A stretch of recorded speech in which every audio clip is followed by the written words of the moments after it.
नमस्कार दोस्तों, बहुत बहुत स्वागत है मोतिहारी स्टडी सेंटर में। इस वीडियो में हम लोग देखेंगे मैट्रिक बोर्ड परीक्षा के लिए हिंदी का पाठ 1 देखेंगे, जो कि पाठ 1 का नाम है श्रम विभाजन और जाति प्रथा। तो श्रम विभाजन और जाति प्रथा पाठ से 37 विषयी ऑब्जेक्टिव प्रश्न को देखेंगे, जो कि मैट्रिक बोर्ड परीक्षा के लिए एक एक प्रश्न बहुत ही महत्वपूर्ण प्रश्न है। और इस प्रश्न को आप किसी तरह भी याद कर लीजिएगा, क्योंकि आपके परीक्षा के लिए एक एक प्रश्न बहुत ही महत्वपूर्ण प्रश्न है। तो चलिए हम लोग सीधे प्रश्न को देखते हैं। 1 नंबर प्रश्न करें, मानव मुक्ति के पुरोधा किसे कहा गया है? तो भीमराव अंबेडकर को। इसलिए एक का राइट आंसर सी हो जाएगा भीमराव अंबेडकर को। देखिए 2 नंबर प्रश्न बहुत ही महत्वपूर्ण प्रश्न है। यह प्रश्न क्या है, भारत में जाति प्रथा का मुख्य कारण क्या है? तो दोस्तों आपको मालूम होना चाहिए, भारत में जाति प्रथा का मुख्य कारण जो है वो बेरोजगारी से है। इसलिए 2 का राइट आंसर ए हो जाएगा बेरोजगारी से। चलिए 3 नंबर प्रश्न को देखते हैं। यह प्रश्न क्या है, जाति प्रथा स्वाभाविक विभाजन नहीं है, क्यों? तो ऑप्शन ए करा है भेदभाव के कारण, ऑप्शन बी करा है शोषण के कारण, ऑप्शन सी करा है गरीबी के कारण, ऑप्शन डी करा है रुचि पर आधारित नहीं होने के कारण। तो राइट आंसर हो जाएगा रुचि पर आधारित नहीं होने के कारण। इसलिए 3 का राइट आंसर डी हो जाएगा रुचि पर आधारित नहीं होने के कारण। चलिए 4 नंबर प्रश्न को देखते हैं। यह प्रश्न क्या है, श्रम विभाजन और जाति प्रथा के लेखक कौन है? तो आप याद रखिएगा, श्रम विभाजन और जाति प्रथा के लेखक बाबा साहब भीमराव अंबेडकर जी है। इसलिए 4 का राइट आंसर बी होगा। 5 नंबर प्रश्न क्या है, लेखक की दृष्टि में विडंबना की बात क्या है? तो लेखक की दृष्टि में विडंबना की बात जो है वह जातिवाद की पुस्तकों की कमी नहीं है। इसलिए 5 का राइट आंसर ए होगा। चलिए 6 नंबर प्रश्न को देखते हैं। यह प्रश्न क्या है, लेखक की दृष्टि में आदर्श समाज कैसा होना चाहिए? तो जिसमें स्वतंत्रता, समता और भ्रातृत्व का भाव हो वैसा होना चाहिए। इसलिए 6 का राइट आंसर ए होगा। चलिए 7 नंबर प्रश्न को देखते हैं। अगर जो प्रश्न आपको याद है उस सब प्रश्नों को भी कमेंट करके आप आंसर देते चलिए। उससे आपको यह फायदा रहेगा कि आपका प्रेस्टिक बना रहेगा, तो एक भी प्रश्न गलती नहीं होगा। चलिए 7 नंबर प्रश्न को देखते हैं। यह प्रश्न क्या है, लेखक बेरोजगारी का प्रमुख और प्रत्यक्ष कारण किससे मानते हैं? तो जाति प्रथा को मानते हैं। इसलिए 7 का राइट आंसर सी होगा जाति प्रथा को। 8 नंबर प्रश्न क्या है, अंबेडकर की दृष्टि में भाईचारे का वास्तविक रूप कैसा होता है? तो दूध और पानी के मिश्रण की तरह होता है। इसलिए 8 का राइट आंसर बी होगा। 9 नंबर प्रश्न को देखते हैं। यह प्रश्न क्या है, भारतीय संविधान के निर्माण में महत्वपूर्ण भूमिका किसकी है? तो भीमराव अंबेडकर की है। इसलिए 9 का राइट आंसर ए होगा भीमराव अंबेडकर की। चलिए 10 नंबर प्रश्न को देखते हैं। यह प्रश्न क्या है, सभ्य समाज की आवश्यकता क्या है? ऑप्शन ए करे जाति प्रथा, ऑप्शन बी करे श्रम विभाजन, ऑप्शन सी करे अनुबंध, ऑप्शन डी करे दूध पानी। तो आप याद रखिए श्रम विभाजन है, यानी कि सभ्य समाज की आवश्यकता क्या है? तो श्रम विभाजन है। इसलिए 10 का राइट आंसर बी होगा। चलिए 11 नंबर प्रश्न को देखते हैं। यह प्रश्न क्या है, निम्नलिखित रचनाओं में से कौन सी रचना जो है वह डॉक्टर अंबेडकर की है? तो द कास्ट इन इंडिया या the untouchable, who are they, who are सूत्रराज, और इनमें से सभी है। इसलिए राइट आंसर डी हो जाएगा। चलिए 12 नंबर प्रश्न को देखते हैं। यह प्रश्न क्या है, आधुनिक सभ्य समाज श्रम विभाजन को आवश्यक क्यों मानता है? तो कार्यकुशलता के लिए। इसलिए 12 का राइट आंसर ये होगा कार्यकुशलता के लिए। 13 नंबर प्रश्न को देखते हैं। यह प्रश्न क्या है, श्रम विभाजन और जाति प्रथा पाठ बाबा साहब के किस भाषण का संपादित अंश है? तो एनिहिलेशन ऑफ कास्ट का है। इसलिए 13 का राइट आंसर सी हो जाएगा एनिहिलेशन ऑफ कास्ट का। 14 नंबर प्रश्न क्या है, प्राथमिक शिक्षा प्राप्त करने के बाद अंबेडकर उच्चतर शिक्षा प्राप्त करने के लिए कहाँ चले गए थे? तो न्यूयॉर्क चले गए थे। इसलिए 14 का राइट आंसर सी हो जाएगा। 15 नंबर प्रश्न को देखते हैं। यह प्रश्न क्या है, अंबेडकर के चिंतन व रचनात्मक के लिए प्रेरक व्यक्ति थे? ऑप्शन ए करे बुद्ध, ऑप्शन बी करे कबीर, ऑप्शन सी करे ज्योतिबा फुले, ऑप्शन डी करे इनमें से सभी। तो इनमें से सभी थे। इसलिए 15 का राइट आंसर डी होगा।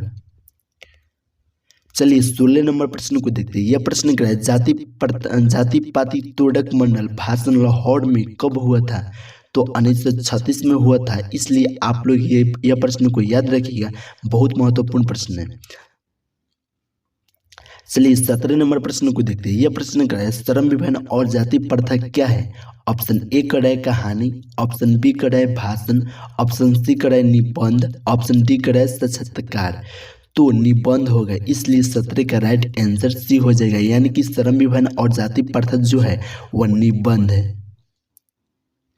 18 नंबर प्रश्न करें, अंबेडकर के भाषण एनिहिलेशन ऑफ कास्ट को किसने हिंदी में रूपांतरण किए थे? तो लाला सिंह यादव ने, इसलिए 18 का राइट आंसर ए होगा। 19 नंबर प्रश्न को देखते हैं। यह प्रश्न करें, अंबेडकर का जन्म किस परिवार में हुआ था?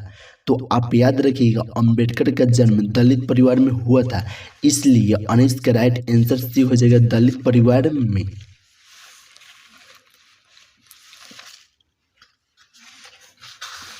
चलिए 20 नंबर प्रश्न को देखते हैं। 20 नंबर प्रश्न बहुत ही महत्वपूर्ण प्रश्न है, जो कि करें लेखक को किस युग में कहाँ पर विडंबना दिखाई दिया था? तो जातिवाद में, इसलिए 20 का राइट आंसर ए होगा।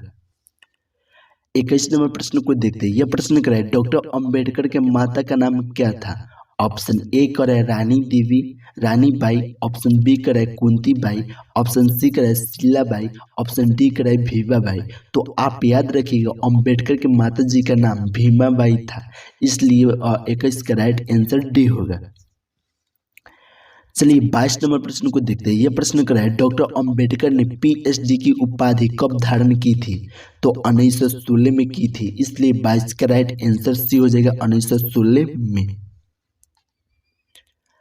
23 नंबर प्रश्न को देखते हैं। यह प्रश्न कर रहा है, the caste in India their mechanism किनकी रचना है? तो भीमराव अंबेडकर की है, इसलिए 23 का राइट आंसर ए होगा, भीमराव अंबेडकर की। 24 नंबर प्रश्न को देखते हैं। यह प्रश्न कर रहा है, आदर्श समाज स्वतंत्रता समता भातृत्व पर आधारित होगा, यह किसने कहा? तो भीमराव अंबेडकर ने कहे थे, इसलिए 24 का राइट आंसर बी होगा। 25 नंबर प्रश्न बहुत ही महत्वपूर्ण प्रश्न है। यह प्रश्न कर रहा है, डॉट डॉट डॉट पेशे का दोषपूर्ण निर्धारित करती है, तो वो जाति प्रथा को करती है, इसलिए 25 का राइट आंसर बी होगा, जाति प्रथा को। चलिए 26 नंबर प्रश्न को देखते हैं। यह प्रश्न कर रहा है, जाति प्रथा भारत में बेरोजगारी का एक डॉट कारण बनी हुई है, यानी जाति प्रथा भारत में बेरोजगारी का प्रमुख और प्रत्यक्ष कारण बनी हुई है, इसलिए राइट आंसर ए और बी दोनों होगा, तो राइट आंसर क्या हो जाएगा, सी हो जाएगा। चलिए 27 नंबर प्रश्न को देखते हैं। यह प्रश्न कर रहा है, मूक नायक क्या है? तो आप याद रखिएगा, मूक नायक जो है वो पत्रिका है, इसलिए 27 का राइट आंसर भी हो जाएगा, पत्रिका। 28 नंबर प्रश्न कर रहा है, डॉक्टर भीमराव अंबेडकर की मृत्यु कब और कहाँ हुई थी? तो आप याद रखिएगा, डॉक्टर अंबेडकर की मृत्यु 1956 में हुआ था, और पूछेगा कहाँ हुआ था, तो दिल्ली में हुआ था, यह भी साथ में आप याद रखिएगा। चलिए 29 नंबर प्रश्न को देखते हैं। यह प्रश्न कर रहा है, डॉक्टर भीमराव अंबेडकर का जन्म कब हुआ था? तो 14 अप्रैल 1891 में हुआ था, इसलिए 29 का राइट आंसर डी हो जाएगा, 14 अप्रैल 1891 में। चलिए 30 नंबर देखिए प्रश्न क्या कर रहा है। यह प्रश्न कर रहा है, डॉक्टर भीमराव अंबेडकर का जन्म कहाँ हुआ था? तो आप याद रखिएगा, डॉक्टर भीमराव अंबेडकर का जन्म महू मध्य प्रदेश में हुआ था, इसलिए 30 का राइट आंसर ए होगा। 31 नंबर प्रश्न को देखते हैं। यह प्रश्न कर रहा है, डॉक्टर अंबेडकर ने किस पत्रिका का संपादन किए थे? तो बहिष्कृत भारत के किए थे, इसलिए 31 का राइट आंसर सी हो जाएगा, बहिष्कृत भारत का। चलिए 32 नंबर प्रश्न को देखते हैं। यह प्रश्न कर रहा है, भारतीय संविधान के निर्माण के रूप में हम किन्हें जानते हैं? तो भीमराव अंबेडकर को जानते हैं, इसलिए 32 का राइट आंसर भी हो जाएगा, भीमराव अंबेडकर को। 33 नंबर प्रश्न को अब देखते हैं। यह प्रश्न कर रहा है, डॉक्टर अंबेडकर का काव्य खंड वाङ्मय, डॉक्टर अंबेडकर का वाङ्मय हिंदी के कितने खंडों में प्रकाशित हो चुकी है? तो 21 खंडों में, इसलिए 33 का राइट आंसर डी होगा। चलिए 34 नंबर प्रश्न को देखते हैं। यह प्रश्न कर रहा है, आधुनिक सभ्य समाज कार्य कुशलता के लिए किसे आवश्यक मानते हैं? तो श्रम विभाजन को मानते हैं, इसलिए 34 का राइट आंसर ए होगा। 35 नंबर प्रश्न को देखते हैं। यह प्रश्न कर रहा है, डॉक्टर अंबेडकर के पिता का नाम क्या था? तो आप याद रखिएगा, डॉक्टर अंबेडकर के पिता का नाम जो था वह रामजी सकपाल था, इसलिए 35 का राइट आंसर बी हो जाएगा, रामजी सकपाल। 36 नंबर प्रश्न को देखते हैं। यह प्रश्न क्या है, जाति प्रथा श्रम विभाजन के साथ साथ जाति प्रथा श्रम विभाजन के साथ साथ किसका रूप लिए हुए है। तो ऑप्शन को फिर से पढ़ते हैं, देखिए क्या करें। 36 नंबर प्रश्न कर है, जाति प्रथा श्रम विभाजन के साथ साथ किसका रूप लिए हुए है। तो श्रमिक विभाजन का, इसलिए 36 का राइट आंसर सी हो जाएगा, श्रमिक विभाजन का। 37 नंबर अब प्रश्न को देखेंगे। यह प्रश्न क्या है, डॉक्टर भीमराव अंबेडकर ने किस प्रथा को आर्थिक पहलू से भी खतरनाक माने हैं। तो जाति प्रथा को। दोस्तों आपको एक बात बता दें कि अगर आप मैट्रिक में होंगे तो इस चैनल को सब्सक्राइब कर लीजिए, क्योंकि इस चैनल पर अब सिर्फ 10th क्लास का ही वीडियो आएगा। पहले दूसरे कुछ का वीडियो आता था, लेकिन अब से सिर्फ 10th क्लास का वीडियो आएगा। इसलिए आप इस चैनल को सब्सक्राइब कर लीजिए और इसके अगले वीडियो में आपको बहुत अच्छा प्रश्न बताएंगे जो कि परीक्षा के लिए बहुत महत्वपूर्ण प्रश्न है। तो चलिए फिर मिलते हैं नेक्स्ट वीडियो में।